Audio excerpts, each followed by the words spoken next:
Welcome back, my friends. We are going to finish up the exhaust today, and we are just going to jump right into it. So let's look at how this flange came out. I have some additional tips if you're using a 5-bolt flange like I am. Now you can see where the manifold is. It's going to be mounted on the car like this, and to avoid the steering column, I found this out. It would have been nice if I had noticed this ahead of time before I started welding this up. But this line is actually kind of the perfect angle. You want the side of your pipe to follow this line right here. And if you do that, it's going to dodge the steering column correctly and be pointed towards the right point in the little area that's going to make it past the bell housing. So we've got our tacked together. This is not fully welded up, but it's reasonably well tacked together, and basically it looks like this on the thing. And you can see that angle. So the key thing to notice here is the difference between the angle straight up and down of the side that connects to the manifold, the exhaust manifold, and then how this downpipe is routed. So then now down below, we're going to get another about 45, I think is going to work. We're going to cut that to shape, and it's going to fit down in here. Now I'm not going to use the flange there as it is. That's the original exhaust, not the stock exhaust, but that's originally where this car had it. It's a custom exhaust, but I'm going to move that flange back a little bit just so that we have more room, because that's on a 2-inch exhaust. Maybe it's a 2 1/4. Haven't measured it right there, but I'm going to probably cut that off, give ourselves a little bit more space to get through there, and then put a V-band flange on the end. So let's see if we can get some measuring going. So here's a few things we have to work with. We've got 45 bend, 90, and a U-bend. And each one of these has a, which we don't have to use, but this is kind of convenient, so we can do a lap joint in terms of our weld instead of a butt joint, which is harder and more prone to leakage, whereas this is going to be pretty tight. Even if you didn't weld it at all, it would be pretty tight. The U-joint is basically here to be used for a partial curve. So we may want to cut it like right here and then do something else, you know, or right here. And so this can be used to kind of grab any of these different angles that we want if necessary. So with a little help from some pool noodle goodness, I created some wedges and got the angle, and this is take 1. So this is the 45. That seemed to work the best. However, it's not quite pointing the right direction, so I think I need to take about this much out. So I just tack those together, so I should be able to just cut that off pretty easily. That's why we just tack it first. And then, you know, take about inch, see how it goes from there. All right, got another 45 slip-on, which kind of makes it convenient because it'll kind of hold itself, and this is what it's looking like. This angle is not completely, you can see that it goes down and then it kind of angles out that way, so it's not completely straight with this angle. You can see where the center of the pipe is, where the center of the curve is, that line right there from the mandrel, and then here's the center of that line. So this is what it's looking like right now. It will clear the bell housing. It's very tight. There might need to be a little bit of hammer manipulation in the future if it doesn't quite bolt up in the same way that it went on. However, it does slide into place just fine. Like, you can slide it in all the way down past the bell housing, past that brace, and it will mostly go into place, and then you can slide it over these studs. Now I only have 2 studs in here. That might be a problem in some of the configurations. it was really difficult to test. You know, pulling on and off so many times, it was very difficult to test with all 4 studs being there. So when we go to put it on for the last time, all 4 studs, I'm going to try it with all 4 studs in place, which is easier, but at least from a studs perspective, but it may not actually go on that way. So that means I have to put in the studs, kind of wind them in with the thing kind of sitting here, which is going to be a pain. One thing I did do is down here, took out another little 1/2 inch right there, made it a little bit easier for that intake hose adapter that goes on the 2554 turbo to clear this, because it has these little triangles that stick out, these guys. So these triangles kind of get in the way, as opposed to just a smooth, you know, output for the air right there. So that's a little annoying, but you know, a little extra notch and it'll work. Alright, so we're trying to get the last bit of measuring in. I've got this in there, and it's lined up all the way under the car, and what I need to do is now chop out a piece of my mid-pipe here. Now this isn't the stock mid-pipe. My car came from a previous owner straight piped, and to make it road legal I had to add a cat to it. So I hacked into the custom exhaust that he had put on there previously, put in a cat. But other than that, that was the flange that went to this manifold right here. And so what I need to do, the pipe, the downpipe goes to about there. So I'm going to cut off a little piece here, leave some space so that I can see about where that's going to fit and what the angle needs to be. And then we have a 3-inch to 2-inch reducer, and we're going to weld that on as well. Alright, and just like that, the exhaust is in. Whoops. Okay, maybe it's not in. But this is just to line up the angles. So what I can do is take a Sharpie and just kind of mark it. On this end, get the light on there, I've got 1 bolt into that flange, so it's just kind of hanging there. But it's in the right angle, and those flanges are pretty flat. And so what I'll do is just make sure I get the right kind of angle on that, so that I can then get this guy welded on there, and then get the flanges welded onto the end of this. Alright, so we got the reducer and the flange tacked on there, pretty ugly, but the rest of it's welded up. And just a note, what I've been using is this crappy Harbor Freight, the cheapest Harbor Freight thing possible. I think I got it for $80. And it's flex core, no gas required, and it basically works. You may need to do a lot of grinding to make your splatter less noticeable and stuff like that, but it's basically been doing the job so far. So let's see if we can test that out and get ready to cut the mid pipe to match. All right, got that slid into there. I just need to put the other flange onto the mid pipe, and I've got it slid in exactly where it's going to be, so I can mark that.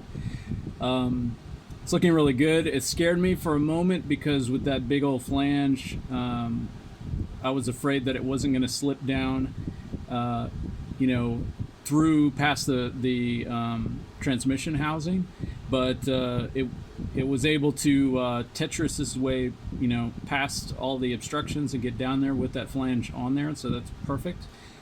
I didn't know what I was going to do if that was the case. I could potentially go to like a V-band clamp or something like that instead, or one of these, you know, kind of overlap bolt-on band clamps, so on.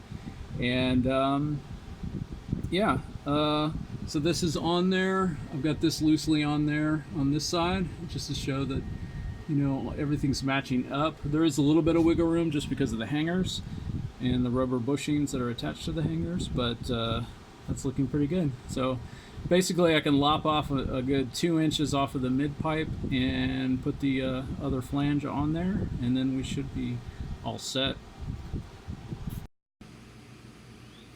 Alright, so we've got this up here and we got the other flange on. So we got those on there, everything lines up, and we got the mid pipe in.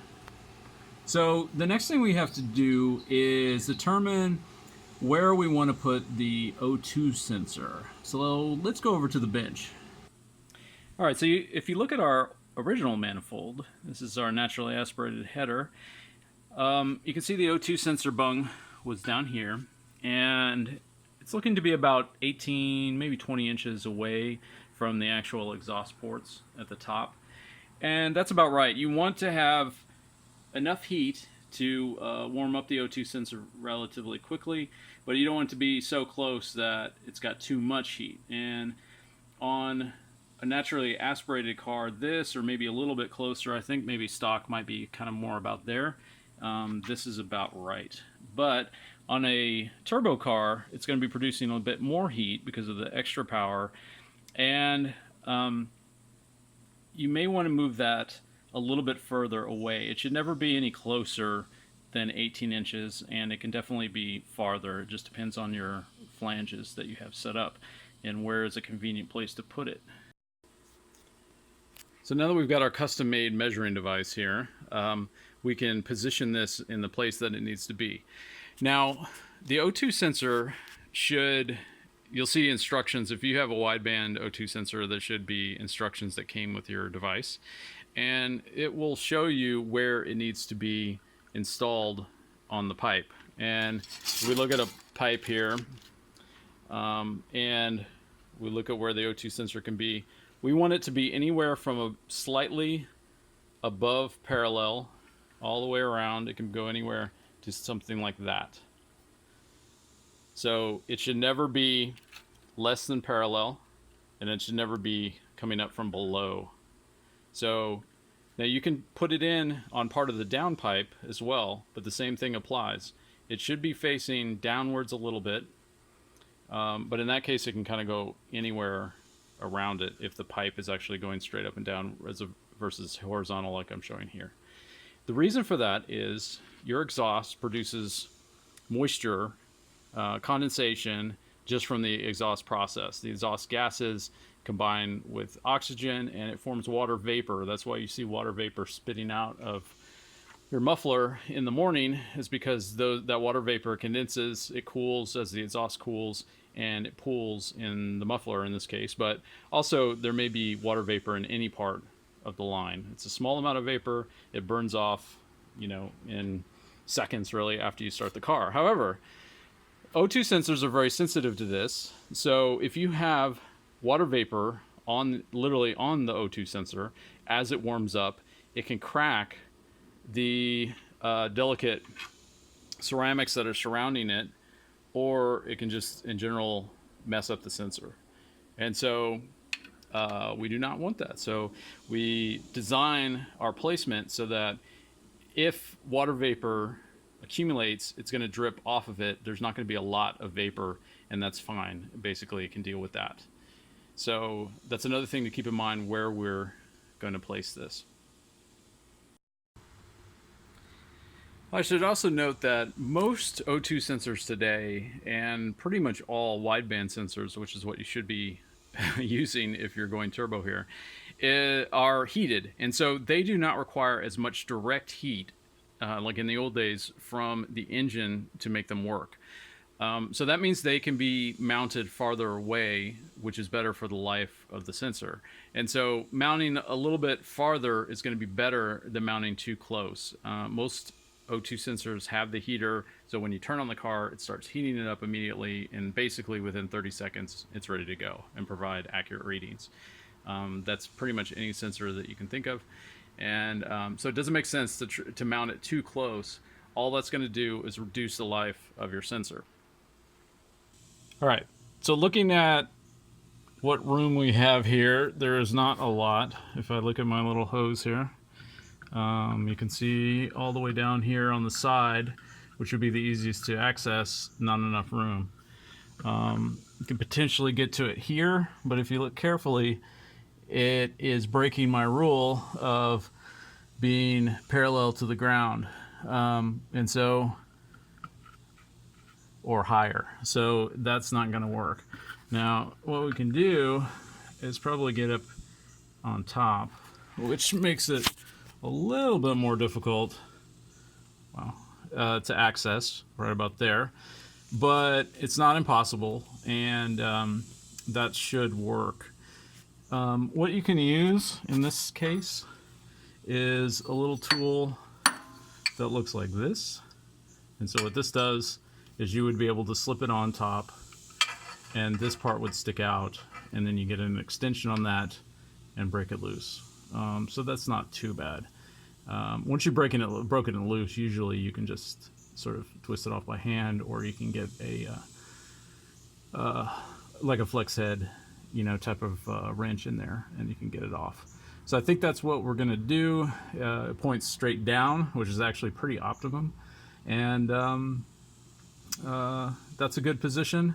It's far enough back that it will not be a problem from the heat, and it's far enough away from the flange that if we have an exhaust leak with the flange, then it should not cause a difficulty getting an accurate reading. We do have these welds, which are nasty, and I'm going to clean these up a little bit. Some parts are better than other parts, but they do look to be firm. There's no pinholes that I can detect. They just kind of look goobery, but that's kind of to be expected. But I'm going to double check it to make sure there are no pinhole leaks here. But anyway, it looks like that's where we're going to place it. Well, I knew something was going to go wrong. I've been doing pretty well with all the measuring and everything up until the very last thing, literally. So welding on the O2 sensor bung, you might see this Frankenstein mess. Yeah, somehow my measurement didn't work. My mark was not correct. So I put the hole here, and that didn't clear. So I had to move it over an inch. And so I put a little plate on here and just welded that up and kind of ground it, stuff like that. But that should work. The next thing you might want to do is just double check that you're still good for flatness. Yeah, I welded on the inside of that flange as well. It's pretty nasty in there. I should probably smooth that out to increase exhaust flow. But not a huge deal. And what I did was I ran it on this belt sander, and just to make sure everything was still flat, take off everything, any kind of corrosion or whatnot, before we do the final mounting.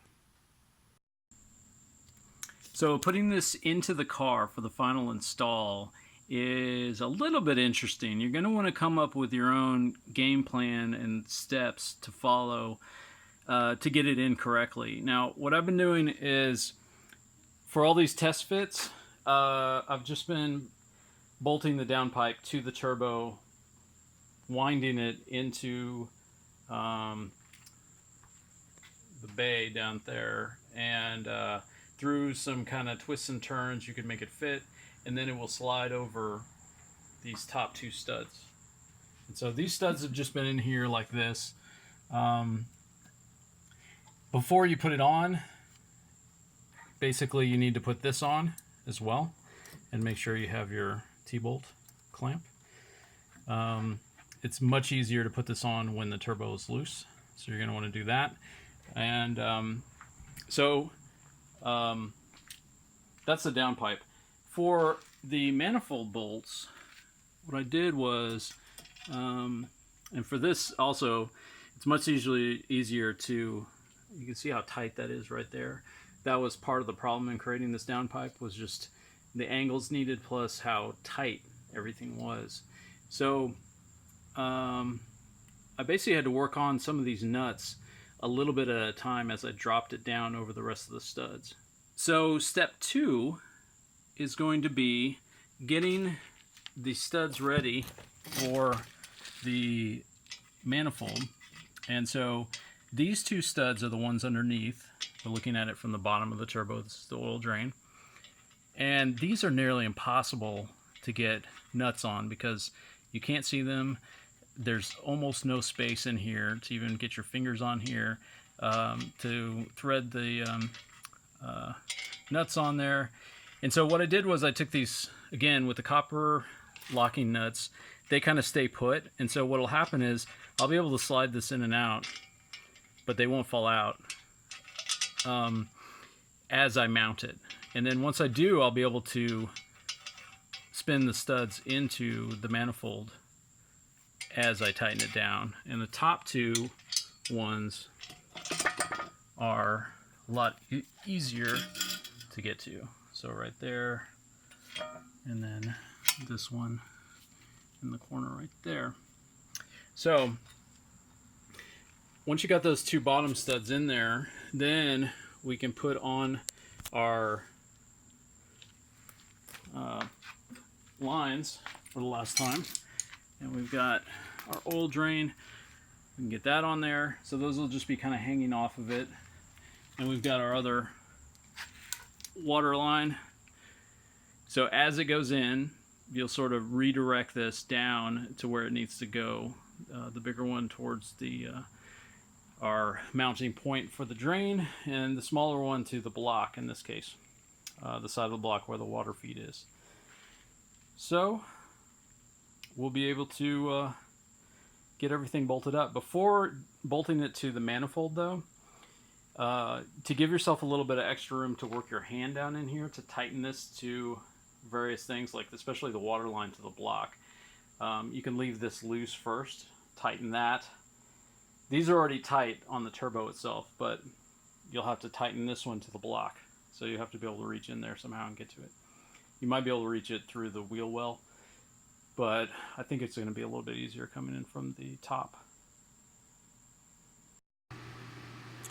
Okay, got that bolted to the manifold, and that was kind of a pain in the ass. The nut that you can't see, the one that's on the bottom corner away from us, was a huge pain. And as I showed before, what I did was I put the stud in first and put this locking copper nut on there to kind of hold it in place, and it wasn't going to fall out because the stud was too long for it to fall out. So that part went to plan, but yeah, getting it started threading took a while, and it took me about 30 minutes to figure out the right technique. I guess the second time I do it, I'll probably know how to do it. But then we got the lines bolted on, got our water lines on, and then right here, you can see the clearance is not good. So I'm going to put some heat wrap around that line, obviously. And then we will be ready to get the wastegate bracket on there so that we can do our wastegate for the actuator. And then we can start priming the turbo. I like to go ahead and put some oil in there while spinning it manually first, and then also cranking with the fuel pump relay pulled so that it builds up some oil pressure.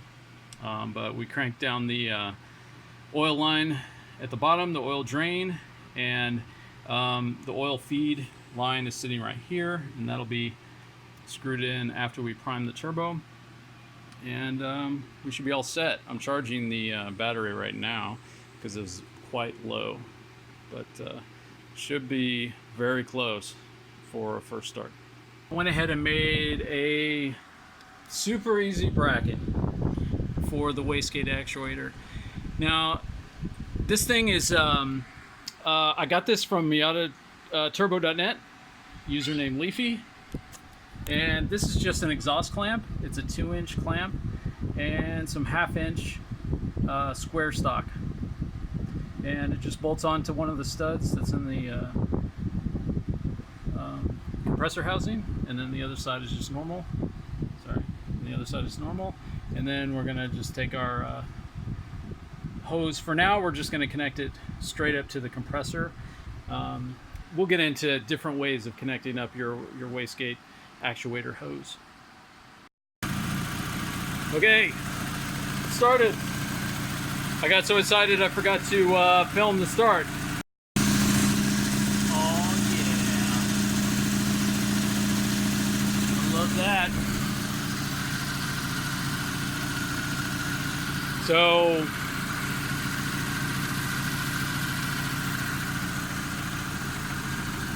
I don't see any leaks. The only thing I've been able to find is an exhaust leak at the mid-pipe.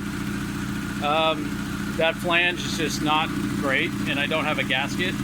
I just used a RTV gasket. But yeah.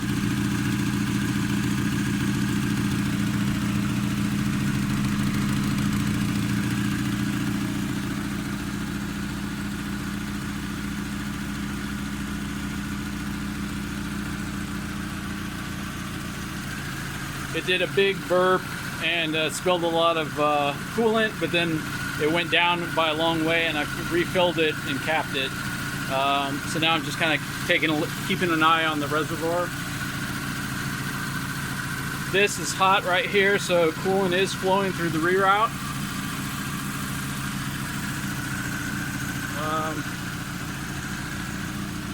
I haven't tested this. That's hot. It's blowing hot in the yep. So I think coolant's flowing through the turbo, and it's blowing hot air right now in the cabin. So I think this reroute is actually working. That level of heat is fine. All right, everybody, we are going to wrap the video here. The Miata is driving. I got back from a quick test drive, logged the results, and everything is working as it should. I put it down as at a very conservative number. I put a fuel cut at 140 kPa, which is about 6 psi. I wanted to keep it safe. Right now it's just running regular gas. I need to drain that, replace that with 93 octane. Once you turbo your car, you're now a premium fuel vehicle. You need that octane if you're not going ethanol, which is even better, which we're definitely going to do. Let's talk about that. Some of the upcoming things that I plan to do is talk about tuning. So we're going to update the tuning series for boost. And we're also going to be talking about boost control, electronic versus mechanical. And we'll see how those things play out. You can make a simple mechanical boost control yourself for very little money, or you can buy a mechanical boost controller that's very nice. And we're going to get into, you know, sort of all the aspects of pumping this car up to the next level, which I want to run about 12 to 14 psi. So that's about my level. At some point, we're going to have to do the clutch. I have not done that. If you're smart, you do that ahead of time before boosting your Miata. But yeah, so far it's okay. It hasn't been slipping. You know, not at 6 psi. It's been fine so far. So we'll see how that goes. And the other thing is, as soon as you boost it, you want to change out your spark plugs to a colder version of the spark plugs that you currently run, and you may want to check the gaps. The gaps may need to be smaller because of the forced induction. Now, since I'm running the DIY coil on plugs, check that video out. My gap can be basically what it comes with in the box, and I'll leave a description for the type of spark plugs that I'm going to be using exactly, and a link to where you can get them. That should do it. So I'm really excited about the upcoming videos. The cadence of these videos should be faster now. This summer has been super busy, so haven't had a lot of time to work on it. We're going to do a full video talking about the cost of doing it this way. No kits, completely budget. You will be shocked at the cost. It is very low, and it includes everything. No major cut corners. So thanks for joining me on this adventure, and I will see you in the next one.